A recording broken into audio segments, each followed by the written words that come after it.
Today's program of Cape Cod Arts with John Murrell is presented by the Voice Studio of John Murrell, quality vocal training for the serious student at his East Sandwich location. Please join John Murrell and his voice students at an all-Italian recital at the First Church of Christ, Sandwich, on Sunday afternoon, January 15th at 3 p.m. Admission is free. However, we are requesting non-perishable food items for the Sandwich Food Pantry. The Voice Studio of John Murrell. Thank you. Hello, and thank you for tuning into Cape Cod Arts with John Murrell. Our program is a look at the Cape Cod art scene, from Falmouth and Bourne all the way down to Wellfleet, Truro, and Provincetown. Today's program will take a look at the Museum of Fine Arts in Boston, as well as the Museum of Modern Art in New York City. I have a review of Noche de Flamenco, a wonderful performance that was held at the Preservation Hall in Wellfleet in November. And finally, our guest today, which I'm very excited about, the artistic director and conductor of the Cape Cod Symphony, Maestro Jung Pak. Hey, thanks for tuning in to Cape Cod Arts.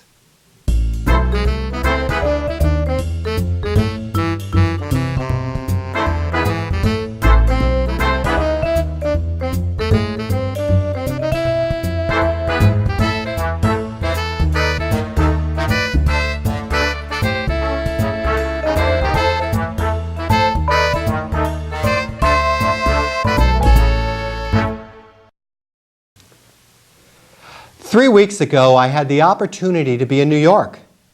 However, it was a Monday.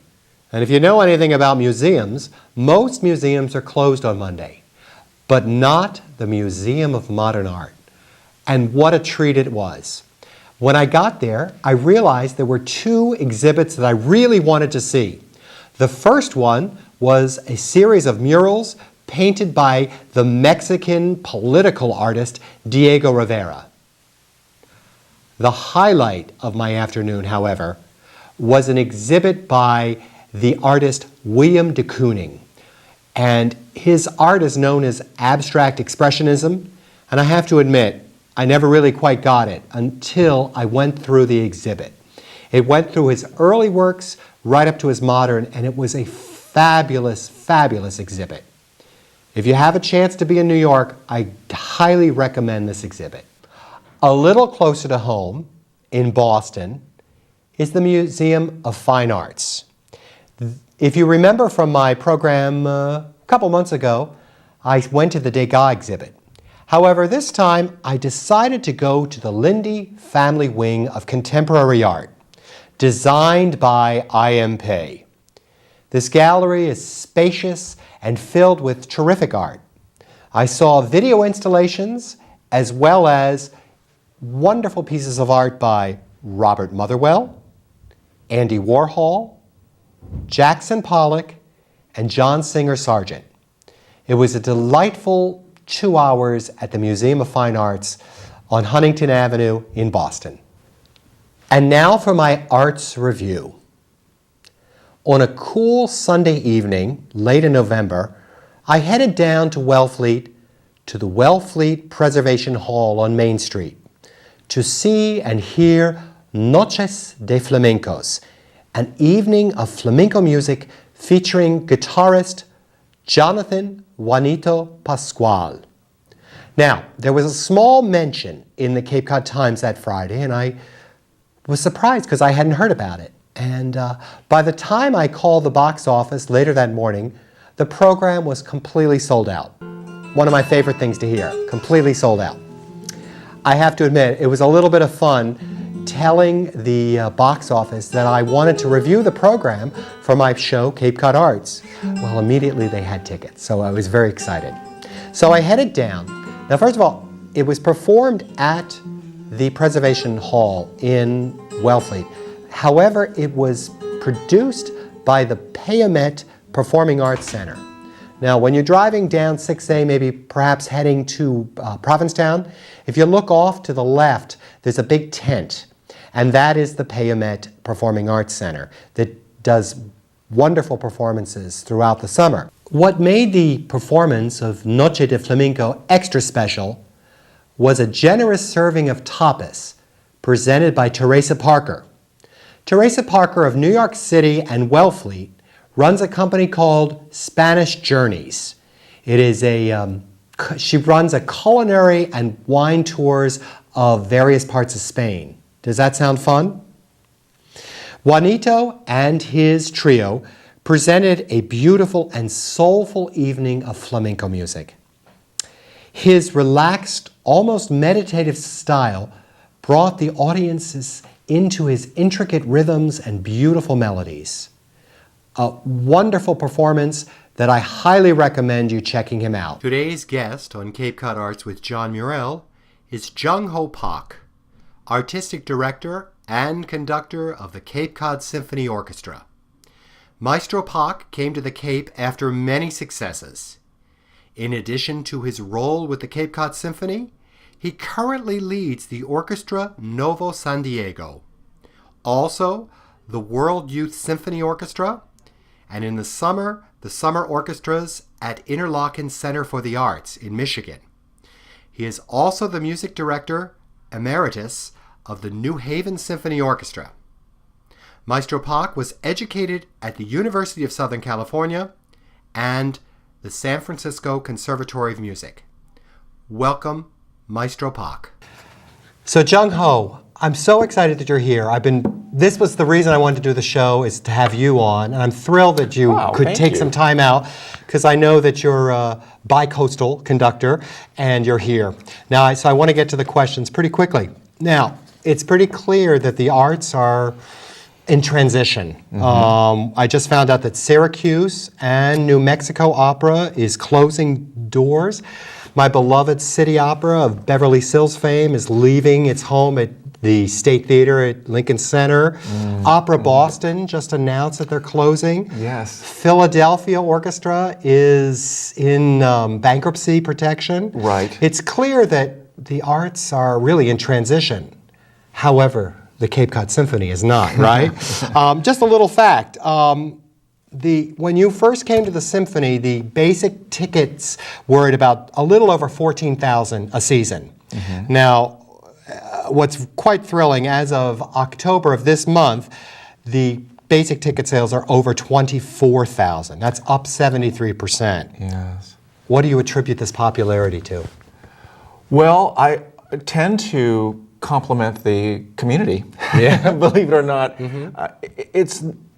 It's one of the most welcoming and the most embracing and open communities I've ever had a chance to work with. And I've worked around a lot on both coasts, and there's something special about Cape Cod. They have a sense of community and a sense of ownership, unlike other communities that I've been in.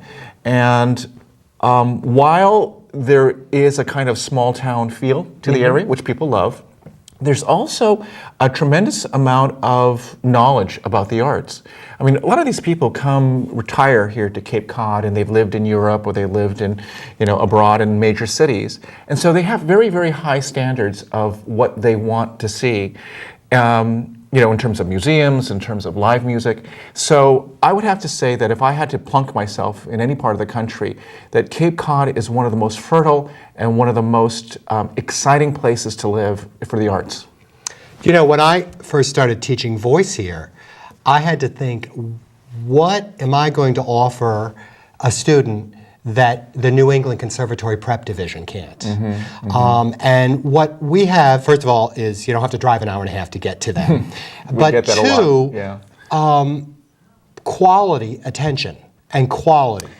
Right? Yeah, I think that there might be some thinking that, people might think, it's good enough for the Cape, meaning that, it's not New York quality or whatever. But I have to say that, like yourself, I strive for world-class quality. For the orchestra, it's a long-term process, but I would like to see the orchestra be one of the great orchestras of the country. And not only in terms of the music making, but also in terms of the infrastructure. Yeah. You know, I knew this, but our audience may not. The Cape Cod Symphony Orchestra is the second largest in the state. And what's the first? What's that? I think it's called the Boston Symphony Orchestra. That's pretty cool. That's pretty cool. It is. It is. Now, I need to commend you for you and your management for creating inventive and interesting programs season after season. It's clear the symphony is attempting to have a musical performance that attracts almost any viewer that might be interested, yeah? Absolutely. You know, in my case, I'm trying to, when I do concerts, I'm trying to interest audiences to listen to Ernesto Lecuona, and then French chanson, and Schubert Lieder, and Duke Ellington. What do you do, or how do you and the symphony encourage audiences to try new things? Well, it's very much the same approach. It's the basic philosophy that it's all good. I think it was Louis Armstrong that said something like, you know, there's just two kinds of music, good and bad music. And that really leaves a lot of room for audiences. What I have noticed, I don't know if you've sensed this over the last 20 years, 30 years, is there's been a huge shift in terms of tastes of audiences. I really don't hear or sense that there's the same kind of conservative feeling, like I want this to be exactly the same way that it was when I was a child to see Toscanini. That kind of staid expectation is no longer there. People in their 70s or their 80s have the same kind of enjoyment and for the energetic and creative programming that someone in their 20s might have. I know that seems kind of surprising, but and the Cape is an excellent example of that. If I'm doing some kind of really far out theatrical piece that involves water or lights or something like that, I'm surprised and heartened by the fact that audiences love that as much as they do Beethoven. It's all how you do it. You know, if I introduce you to sushi, I don't know if you like sushi or not, but you know, if I introduce you to something that you're not used to, I have to make sure first off that it's high quality, or else you know you're prejudiced against it forever. But the other part of it is that if you do it with great care and love, I find that that's very, very important. That if you introduce your audience with a certain kind of enthusiasm and interest in really what they think about it, they will receive it with a lot more enthusiasm than if you just sort of present it to them and just say, you know, this is good for you. Do you remember when we were younger, when you looked at album covers? Remember album covers, and Yes. you'd see like Leontine Price looking scary. Yes, right. And it was very formal, and you're like, Yes. I don't know what this is, but I don't think I like it. Right. And all of a sudden, I think probably the mid-'80s, producers started realizing that we're losing our audience. Very much. And I think you know that audiences really love the music, but they want to hear who's making it and why. Yes. And there's a tremendous amount, rightfully so, focus on education of young people. But my thought is educate everybody. Oh, yeah. Because, you know, the man who spent his whole life earning a fortune or being able to retire now says, okay, what is there for me? You know? Right. And when I was younger, you know, I don't know if there was really that much education for me. I mean, I remember being thrown into seeing a production of The Barber of Seville at the Chicago Lyric, and I quickly fell asleep because I didn't know what was it about. And there were no super titles then, you know? Right. So Right. I think that we should educate everybody. Well, and when you're up there talking, excuse me, but when you're up there talking, it's fabulous to know when you talked about Duke Ellington or when you tell us a little bit about Mozart. It's like, oh, I didn't know that. And it makes it interesting. Well, you know, perhaps the most famous American who was the greatest advocate for classical music was Leonard Bernstein. Leonard Bernstein, Okay. right, exactly. I mean, there's just nobody who equaled him. And he had a way of talking not only to children, but also to the average American. And that's why he was so beloved. He had a way of explaining Tchaikovsky through Elvis Presley, or explaining Beethoven through the Beatles. And so that is what we need again, frankly, I'll be quite honest. We need to have someone who can connect Lady Gaga. I know it seems impossible with Debussy. And there is a connection there, or at least through Diaghilev and Lady Gaga. Yeah. And I think now is the most exciting time for classical music if people have courage and the creativity to venture into those waters. Because you know, if Riverdance can make Irish step dancing an international phenomenon, or Cirque du Soleil can make gymnastics, you know, a multi-million-dollar, perhaps billion-dollar business, why can't we make great art popular? I think we can, right? I think we can. And in looking at your numbers, you're doing it. Yeah. Okay, let's just get the elephant on the table. So there's been a lot of fuss about people applauding, our audience members applauding between movements of symphonies or concerti. A colleague of mine actually wrote a letter to the editor, I don't know, he's sort of explaining to the audience what should be done.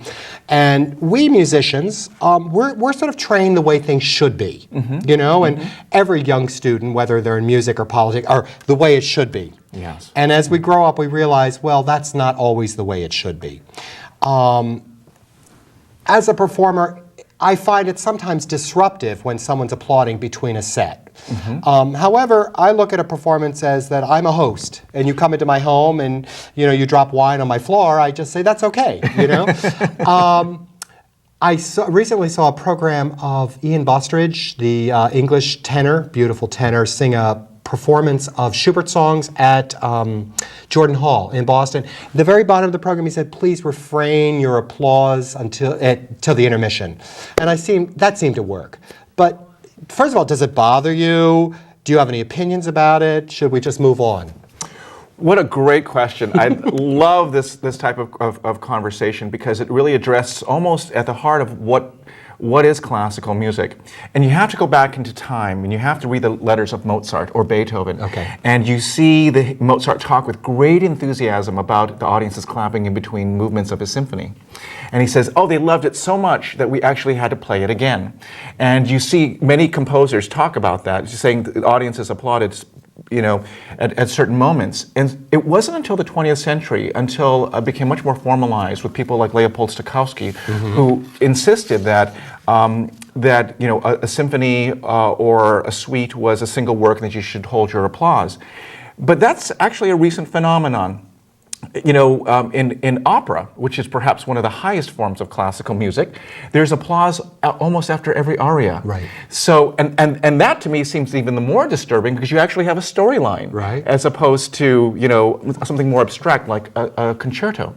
So, there's inconsistencies in both arguments about what you should do. In the case of a song set like Dichterliebe, I can totally understand that because these are little minute perfections that you want to taste one after another. And so I can see that context wanting to flow with that applause. Sure. And it's good to say that at the outset. But for me, one of the sweetest sounds is hearing someone applaud in the middle of a concerto set, if you will, because it means that this person is totally unadulterated, and somehow they had the courage of saving $25 or $30 or $10 if they're a student, and came to a concert. And for me, it would be like you taking me to a hockey game. I don't really venture into a hockey game very often, but it would seem very scary to me. And the same thing for people going to a classical concert for the first time. And I kind of want to stop and take that person out to lunch and say, how did you come here? Exactly. And so while I understand there's a little bit of old school, which is actually new school in the 20th century sense, I welcome it. And I want people who are used to the George Zell approach, the traditional approach, not to feel offended, because just realize that that's probably someone's first time, and to treat them lovingly to enter into the world that they enjoy so much. Sure. I agree. Good. Now, I think you know that I'm a fan of the Cape Cod Symphony. Every time I asked to write a review for the Cape Cod Times, it's like, okay, glowing.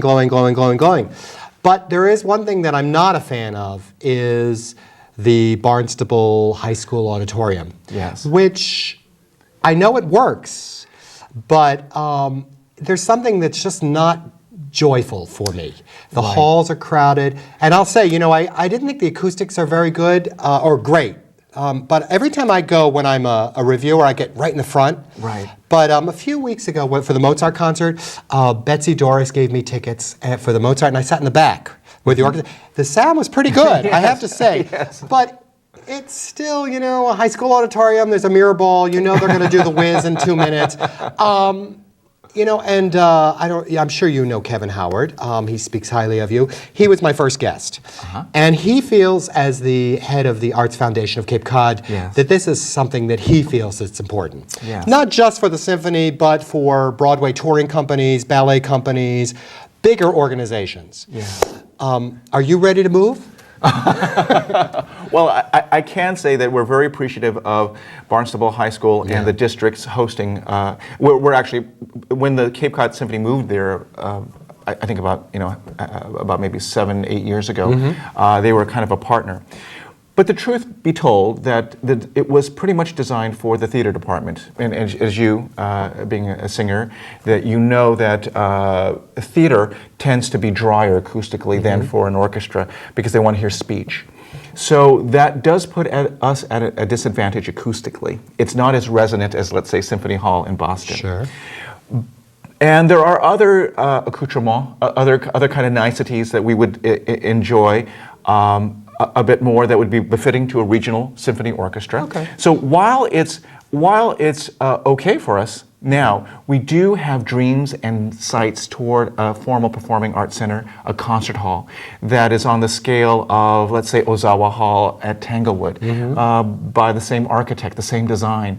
There are such gorgeous new concert halls being built across the country, even in this economy, that are of the highest quality of any European concert hall. Truly, truly comparable in acoustics to the Musikverein, for example. So we believe that within the next maybe 4 to 5 years, that this dream can be realized, that the Cape can have a crown jewel of concert halls within all of New England. And the Cape deserves it, and New England deserves it. A concert hall that is beautiful, modern, where you walk in and you feel part of the excitement, part of the majesty, and part of the pride. And you can see the orchestra and hear it in all of its glory, the way it's meant to be heard. Well, good luck. Good luck. I know. We're talking many, many, many millions of dollars, so it's going to take some time, I'm sure. But we believe it can be done. We believe that the resources are here and the political will is here, and that's most important. Good. As a performer myself, I have programs in the back of my head when I find the right venue and the right pianist. I want to do Schubert's Winterreise, or I want to do a program of theater songs by Noel Coward. And they're in the back of my head, and when the right opportunity comes, I'm going to go do it. Are there performances, composers, symphonies, concerti that you long to do that you haven't had the opportunity to do yet? Yes, there are some pieces that are either too expensive or too wild to do. One of them I've wanted to do for a long time is Leonard Bernstein's Mass. Oh, yeah. Yes. It involves the kitchen sink. Yeah. I mean, there's a marching band and a rock band and choruses, and you need to have a theatrical setting, and you need to have a large pit because it's a humongous spectacle. That's one piece. Another piece that I would love to do is a work that was co-written by Tom Stoppard and Andre Previn, the conductor-composer, and Tom Stoppard, the playwright. Yeah. Exactly. And I believe it's called Every Good Boy Deserves Favor, which is a play on the note names on the music staff. And it's about a political prisoner who imagine he's going insane, or people think he's going insane, and he imagines hearing an orchestra, and the audience actually sees an orchestra. It's kind of like Harvey, Jimmy Stewart. He's the only one who sees the rabbit. Yeah. There's this prisoner who, or patient who imagines seeing an orchestra, and that's the absurdity, is you see this large group of people on stage and only he can see it. And it's quite a interesting psychological... It's a theater piece? It's a theater piece. I never heard of it. Where was it done? I think it was premiered with the London Symphony Orchestra, and I can't remember, I think someone famous directed it.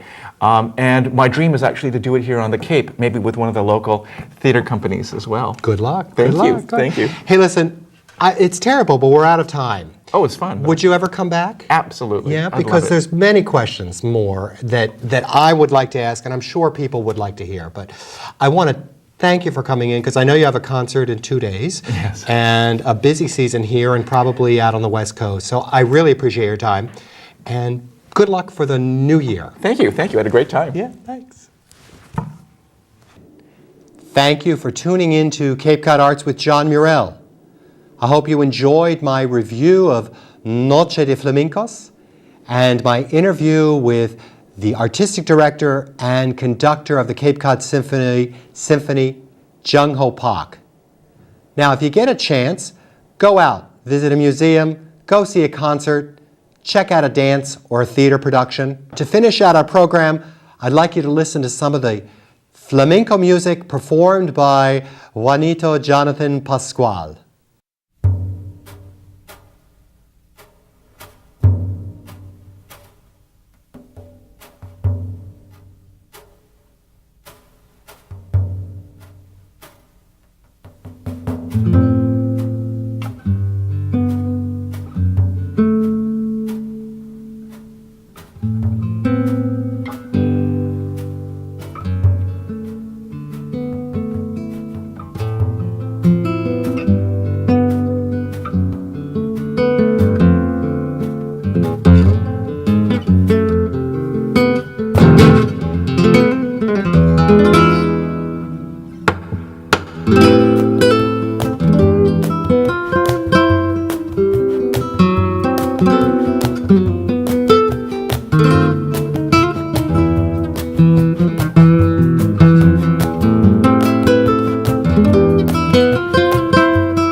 I'll see you soon on Cape Cod Arts with John Murrell.